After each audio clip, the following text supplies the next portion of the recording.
Bienvenue dans Math Infinité, la chaîne consacrée à l'enseignement des mathématiques à l'université. Alors dans cette vidéo, je vais vous parler de certaines méthodes pour réussir les mathématiques à l'université. Alors en fait, j'ai remarqué durant ma carrière d'enseignement, donc ça fait 30 ans que j'enseigne les mathématiques, j'ai remarqué que les étudiants, quand ils arrivent à l'université, ils ont des difficultés à aborder les mathématiques parce que les méthodes d'enseignement sont différentes de ce qu'ils connaissaient au lycée. Donc là, il y a un cours et des travaux dirigés, etc. Alors dans cette vidéo, je vais vous expliquer la structure d'un module en mathématiques et je vais vous donner des méthodes pour réussir et évoluer dans cette discipline. Alors, commençons par le début. Alors en fait, il faut que vous savez, la compréhension en mathématiques, c'est la clé. Donc ça, vous savez, les mathématiques, il faut les comprendre. Il ne faut pas les apprendre et les mémoriser. Donc une formule mathématique que vous mémorisez ne vous servira à rien du tout. Alors que si vous comprenez la signification, voilà. Alors le point central d'un module de mathématiques, c'est le cours. Et c'est là où les étudiants ont des difficultés. Ils ne savent pas comment aborder le cours. Donc voilà, alors ils ne savent pas s'ils doivent lire le cours, lire les démonstrations, que faire avec les théorèmes, etc. Bon, alors, je vais vous expliquer. Alors, le cours, c'est l'objet central dans un module. C'est pour ça que c'est un cours magistral, on lui consacre un enseignant. Et donc, si on fait ça, c'est que c'est intéressant. Alors, la structure d'un chapitre, donc un cours est composé, un chapitre de cours est composé de définitions, exemples, propositions, lemmes, et tout cela est destiné à arriver à un résultat. Un résultat, c'est démontrer un théorème. Voilà, donc l'objectif, c'est de démontrer un théorème. Et donc, voilà, alors, donc les démonstrations sont la raison d'être des mathématiques. Donc si je vous dis un résultat mathématique, vous n'êtes pas obligé de me croire, je dois le prouver, je dois vous démontrer que ce que je dis est vrai. Voilà, et donc c'est ça les structures.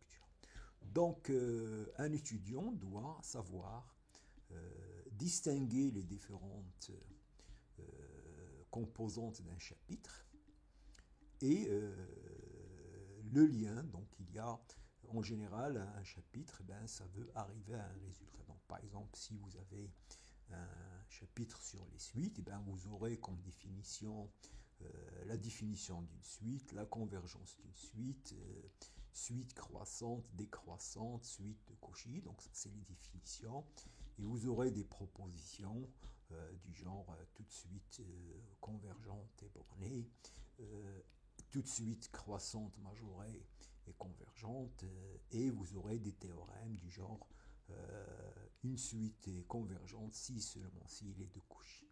Donc voilà. Voilà, alors maintenant, comment aborder le cours?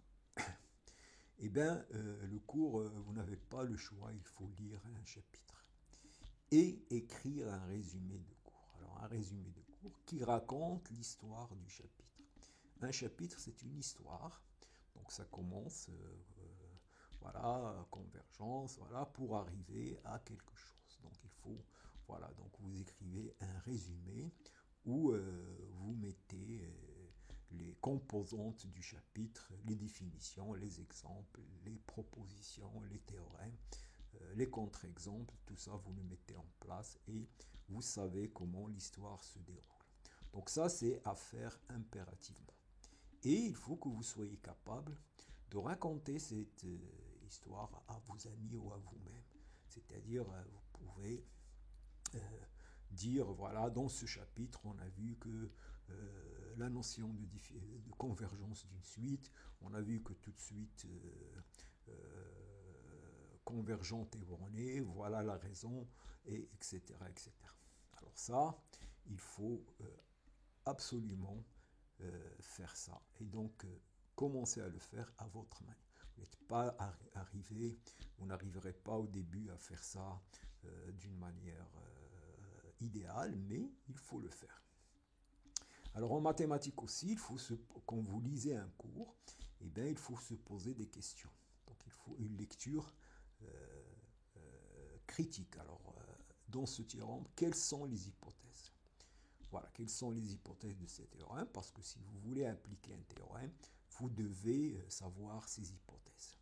Et les hypothèses, c'est en général des définitions. Alors, quand vous avez un résultat du genre tout de suite convergente et bornée, eh bien, l'hypothèse, c'est suite convergente. Et vous devez savoir c'est quoi une suite convergente et comment, en partant de la définition d'une suite convergente, vous arrivez à borner, que vous devez aussi savoir. Et puis des questions du genre, la réciproque de cette implication, est-ce qu'elle est vraie, etc. Et puis les exemples sont très importants. Devant une définition abstraite, compliquée, qui peut sembler compliquée, ben, si vous mettez un exemple, vous allez comprendre rapidement. Et il y a la partie, ce sont les démonstrations, ça je vais en parler dans la dernière section. Voilà, donc à faire dans cette section, c'est écrire un résumé de cours. Ça, il n'y a pas de choix. Alors maintenant, la pratique. Alors la mathématique, c'est un sport et plus on pratique, plus on devient fort. Alors donc, ce que vous devez faire, préparer un exercice ou deux avant d'aller à une séance de TD. Donc durant les séances d'études, on vous donne des séries de TD. Donc prenez l'habitude de préparer un exercice ou deux. Donc réfléchir à un exercice ou deux. Alors bien sûr ça, après avoir fait le résumé du cours. Donc vous préparez l'exercice, vous réfléchissez, vous revenez à votre cours. Selon l'exercice, on vous demande de faire cela, et ben vous revenez au cours. Parfois, il y a le prof donne un exercice corrigé dans le cours qui ressemble à l'exercice, donc vous pouvez faire ça. Voilà. Et donc la préparation est importante. Ça, c'est important parce que vous allez rentabiliser votre séance de TD, parce que quand vous arrivez, comme vous avez soit fait l'exercice, soit réfléchi à l'exercice, et bien quand vous aurez la solution, vous allez la comprendre rapidement.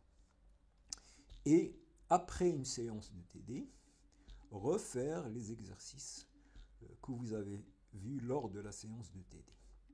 Et les rédiger, donc vous les rédigez vous-même, sans voir la solution. Après, si vous bloquez, vous revenez à la solution. Mais rédiger, la rédaction aussi est importante. Donc ça, c'est à faire. Et faire des exercices complémentaires en allant donc au plus simple, au plus difficile. Donc là, dans les livres, sur Internet, vous pouvez trouver même des exercices corrigés. Donc là, il n'y a pas de problème. Alors, si tu bloques sur un exercice, donc ça veut dire qu'il y a une notion de cours que tu n'as pas compris. Donc il faut revenir au cours, chercher des indices et réfléchir. Donc là, le fait de réfléchir à un exercice est important en lui-même. Donc même si tu ne fais pas l'exercice, si tu réfléchis, ben, tu vas utiliser les notions de cours, tu vas dire, bon, je vais faire ceci, pour faire cela, je dois faire cela, même si tu n'arrives pas à la fin. Et bon, si le blocage persiste, ben, il faut demander de l'aide à un professeur, un camarade, un forum, mais n'abandonne jamais un exercice. Si tu as un exercice, essaye d'arriver à la solution, soit par toi-même, soit en regardant la solution dans le livre, soit en demandant à un camarade. Et une fois que tu vois la solution, essaye de la refaire tout seul. Alors, l'organisation, donc ça va de soi. Donc, un bon étudiant en général est bien organisé, en mathématiques en particulier. Donc là, il faut prévoir des plages horaires dédiées.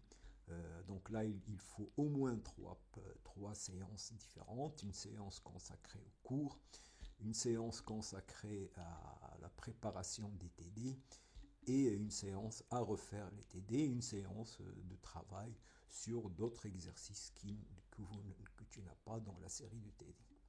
Et il ne faut pas traîner. Alors il faut savoir que tu arrives à l'université, et ben, tu as un objectif, donc il faut pas, le temps va passer de toute façon, donc il faut commencer dès le début du semestre à travailler régulièrement et ne pas attendre les examens. Parce que les semestres, ça passe très très vite et si tu traînes, tu vas être débordé parce que tu as aussi d'autres matières à préparer, etc. Et travailler en groupe, ça c'est aussi c'est intéressant. Utiliser des livres, voilà, regarder des vidéos, utiliser des applications interactives, etc. Mais bon, il y a les choses de base, comme je l'ai dit, c'est le cours, les TD et le travail régulier. Et bon, il y a des choses, si le temps le permet, il faut aller plus loin. Voilà. Alors, maintenant, on arrive à 2 points que les étudiants négligent ou dont ils ne sont pas conscients du tout. C'est la maturité mathématique et les lacunes.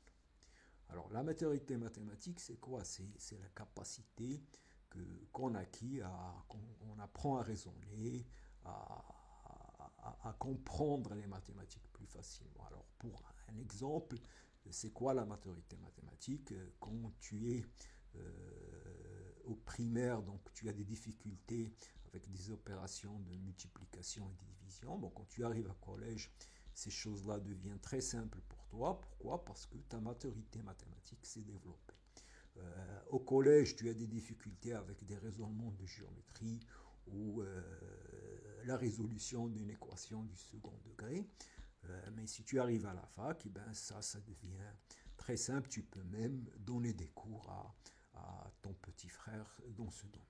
Donc ce qui se passe, c'est que la maturité mathématique, il se développe naturellement. Donc quand tu arrives en première année de la fac, en deuxième année, tu vas être plus mature mathématiquement, tu vas comprendre.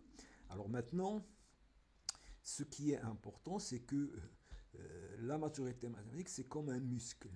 Donc un muscle, tu peux le laisser, tu peux rien faire, et ben, voilà, donc ça peut se développer seulement si tu marches, si tu montes les escaliers, tout ça. Mais tu peux aussi aller à la salle et faire de la musculation et développer ta maturité mathématique. Et là, c'est là le point important. Donc, durant ton cursus universitaire, il faut développer sa maturité mathématique. Et plus on a une maturité mathématique développée, plus les mathématiques deviennent faciles. Alors là, c'est là où les démonstrations interviennent. Donc là, lire les démonstrations et les comprendre, c'est l'outil fondamental pour développer. Donc c'est comme développer des muscles, c'est faire de la musculation. Développer la maturité mathématique, c'est lire des démonstrations et les comprendre. Et là, c'est là où les étudiants, c'est la partie que les étudiants négligent et ils n'aiment pas faire ça. Alors les bons étudiants, ils font ça et donc ils avancent plus vite. Alors voilà, alors je comprends que lire toutes les démonstrations, bon, les étudiants n'ont pas le temps de faire ça. Mais je te donne une règle très simple. Pour chaque chapitre, lire au moins une démonstration. De créer une règle, de dire, dans chaque chapitre, je vais lire juste une démonstration et la comprendre. Voilà, donc une seule, pas s'il y a 10 démonstrations, tu lis juste une démonstration. Et voilà, tu installes cette habitude et crois-moi, ça va te donner, voilà, alors après, ça va te donner envie de lire plus et tu vas évoluer un peu plus. Donc voilà, donc la règle c'est ça. Pour chaque chapitre, lire au moins une démonstration et l'expliquer à un ami. Donc ça c'est à faire. Alors les lacunes. Alors les lacunes aussi, ça c'est ce que les étudiants négligent. Alors une lacune, c'est des choses qu'on n'aime pas. Donc si on vous donne un exercice sur les limites, vous aimez ça, donc vous le faites. Mais si vous avez une démonstration, montrer que la suite 1 sur n converge en utilisant les epsilon, ça vous n'aimez pas. Alors là, Les lacunes aussi, donc ça apparaît donc quand vous êtes dans le cours en TD, il y a un passage que le prof fait et que vous ne comprenez pas, qui crée un gêne. Donc toutes les choses qui vous gênent, ça crée des lacunes. Et les lacunes, ça devient très grand et ça crée des blocages. Alors, quand vous identifiez une lacune, quelque chose que vous n'aimez pas, quelque chose que vous n'avez pas compris, un passage, eh bien, il faut faire quelque chose pour ça. Il ne faut pas rester là. Donc, il faut faire quelque chose. Donc, il faut attaquer la lacune. Donc, soit seul, soit demander à quelqu'un, soit chercher, mais ne laissez pas, si quelque chose vous gêne, ne laissez pas gêner. Donc, il faut dire, ça me gêne, ça veut dire qu'il y a quelque chose que je ne comprends pas, donc je veux faire quelque chose par rapport à ça. Prenez cette habitude. Dès que vous sentez que les choses se brouillent dans votre tête, vous n'arrivez pas à suivre un passage, donc ça veut dire là il y a une lacune. Il faut soit vous poser la question dans les séances de cours ou de TD, soit en sortant aller résoudre ce problème. Voilà. Et bon, moi, je pense que ce sont les deux points que les étudiants négligent et qui sont très importants. Si vous faites quelque chose par rapport à ce point, si vous installez des habitudes par rapport à ce point, eh bien, croyez-moi que vous allez voir des miracles dans votre cursus universitaire. Voilà, alors maintenant pour résumer, donc là, les choses à faire, donc là c'est des choses concrètes, donc là il n'y a rien. Donc écrire les résumés du cours, donner une importance au cours et écrire les résumés du cours. Préparer un exercice ou deux avant d'aller à une séance de TD. Refaire les exercices vus lors des séances de TD. Ça, vous devez faire. Faire des exercices complémentaires et prévoir des plages d'hydrier au cours, au TD et à la solution des TD et les démonstrations. Lire au moins une démonstration et l'expliquer et ne jamais laisser une lacune sans faire quelque chose. Alors bien sûr, vous avez cette liste. Alors donc là, ce sont des habitudes à installer. Les habitudes, pour les installer, c'est difficile. Alors, il faut du temps. Donc si vous prenez l'habitude de faire, d'installer toutes ces habitudes ou une partie d'eux, et sans jamais abandonner, croyez-moi, et ce sont des petites habitudes, vous les installez, et croyez-moi, si vous faites ça, je vous garantis que les mathématiques ne poseront plus de problème pour vous. Voilà, donc maintenant, on arrive à la fin de cette vidéo. Donc si la vidéo vous a plu, donc likez, abonnez, bon ça. Et surtout, si vous avez des questions, moi ce qui me plairait, c'est vos questions à travers les commentaires. Voilà, et je vous remercie.